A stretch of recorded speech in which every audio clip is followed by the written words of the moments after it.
अस्सलाम वालेकुम रहमतुल्लाहि व बरकातहू। दोस्तों, उम्मीद है आप सब खैरियत से होंगे। ये जिन दोस्तों को मास्क का मुखालिफ हुआ है वो दोस्त ज़रूर इस वीडियो को पूरा देखें, या अगर चूँकि वीडियो अगर लंबा हुआ तो आप मेरे यूट्यूब चैनल पर जाकर देखें। दोस्तों, जैसा कि आपको पता है कि कल सऊदी वज़ारत सेहत और सऊदी वज़ारत दाखिला के जो मुतहद्दिस रस्मी हैं उनकी जो प्रेस कॉन्फ्रेंस था, उसमें एक सहाफ़ी ने सवाल किया कि जिनको मास्क का गरामा हुआ है, मुखालिफ हुआ है, क्या वो डबल हो सकता है और उसका तरीक़े माफ़ी का तरीक़ाकार क्या है। दोस्तों, मैं आपको बताता चलूँ, जिन दोस्तों को मुखालिफ सिर्फ इस वजह एक तो पहनते नहीं, उनको मुखालिफ हुआ तो उनको कहाँ से माफ़ी कहाँ से माफ़ होगा। जिन दोस्तों को मतलब फॉर एग्ज़ाम्पल वो रोटी खा रहा है या पानी पी रहा है, या इसका जो तार है या ये जो है ना टूटा हुआ है,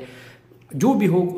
किसी ऐसे तरीके से उनको मुखालिफा हुआ हो जो मतलब उसकी गलती उसमें नहीं हो, पानी पी रहा हो या होटल में खाना खा रहा हो या मतलब थोड़ा सा नाक से मतलब नीचे हो इससे, तो वो क्या करे। दोस्तों, आपने एक महीने के अंदर अंदर अपने अबशर से इसके ख़िलाफ़ मतलब ख़िलाफ़ नहीं, इसके मतलब आपने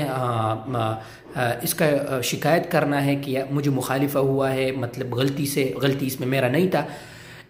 आपका ये शिकायत वहाँ मौजूद होगा, चाहे हो सकता है आपको 2 महीने बाद जवाब मिल जाए, 3 महीने बाद मिल जाए, 5 महीने भी इसमें हो सकते हैं, लेकिन उसमें यह है कि आपका मुखालिफा डबल नहीं होगा। और ये आपने 1 महीने, जिन दोस्तों के 15 दिन हुआ है, 20 दिन हुआ है, 25 दिन हुआ, 1 महीने से ज़्यादा हुआ है तो अभी तो वो नहीं होता है, लेकिन अगर 1 महीने से कम टाइम हुआ है तो जल्द अज जल्द अभी इसके जो वो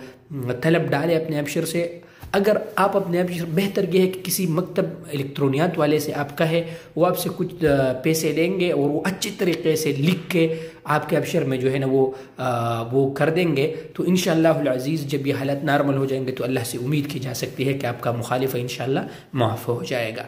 लेकिन शर्त यह है कि आपको मुखालिफा गलती से दिया हो, मतलब आप रोटी खा रहा हो या पानी खा रहा हो।